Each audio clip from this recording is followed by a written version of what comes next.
Muraho neza nanone ikaze kuri YouTube channel yacu.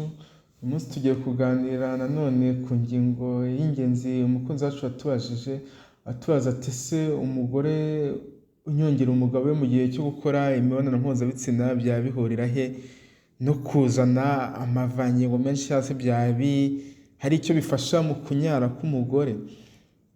Ni kumwe rero na Dr Gasango Patrick nkomeza kwakangurira gukomeza gukora subscription kuri YouTube channel yacu kugira ngo mujye mubona video zitandukanye tuzakomeza kujya dushyiraho ku gihe. Mu by'ukuri rero abahanga mu mibonano mpuzabitsina bagerageza gutangaza ko umugore utazi kunyongera umugabo we mu gihe cyo gutera akabariro usanga akenshi amusiga akigendera akajya gushaka abamuryohereza. Iyo nta mavangingo afiteho usanga mu rugo umugabo ahora akenshi avanga adakiye ku maso, aho usanga nabwo bishobora kumujyana mu bushurashuzi n'imwe ko twabivuga. Ubundi rero kunyongera umugabo k'umugore mu mibonano mpuzabitsina ni iki? Ese bikorwa bite? Akenshi uzasanga ibitabo byinshi bivuga ko uyu muco ari uw'Abanyafurika ariko ukaba waraje kugenda ukwirakwira ku isi hose ndetse n'iburayi ukaba warahageze. Umugore akaba anyongera umugabo we igihe bari gutera akabariro iyo amaze kumva uburyohe bw'icyo gikorwa. Ibi nabyo bikaba ari bimwe mu bishimisha umugabo cyane ndetse bikaba byanatuma arangiza vuba. Rero igihe umugore arimo gukorerwa uburyo cyangwa se position bwo kwibamba n'umugabo we amunyongera, amufasha kuzamuka gahoro gahoro ku gitsina cye akirinda ko cyavamo, ahubwo agasa n'uheta umugongo kugira ngo cyinjire neza kandi kigera aho yumva yifuza. Ibi bikaba bigenda byongera uburyohe ku mugabo.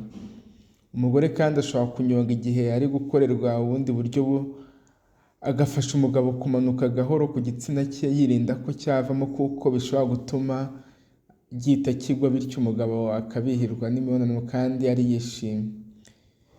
Akenshi rero uganira n'abandi bantu benshi bazobereye mu bijyanye n'imibonano mpuzabitsina bavuga ko uburyo bworoshye umugore yanyongeramo umugabo ari ukwandika 0 cyangwa 8 akoresheje ikibuno igihe bari mu gikorwa nyirizina, hanyuma agasiba uyu mubare akoresheje ikibuno cye ariko akirinda ko igitsina cy'umugabo kiva mu cye birumvikana.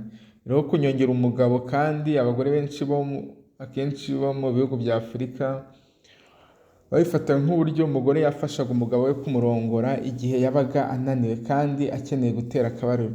Ibi bikaba byarakorwaga mbere y'uko umuco wo gutegurana usakara mu bantu. Numva ko n'icyagihe umuco wari utaraza gutegurana nyine handi kera umugabo cyangwa se umugore umva ko gushimisha umugabo ari ryo shingiro ry'imibonano mpuzabitsina, ariko ubu n'umugore afite uruhare mu kuba yabona ibyishimo ku mibonano mpuzabitsina. Niyo mpamvu ari inshingano z'umugabo kubanza kumutegura.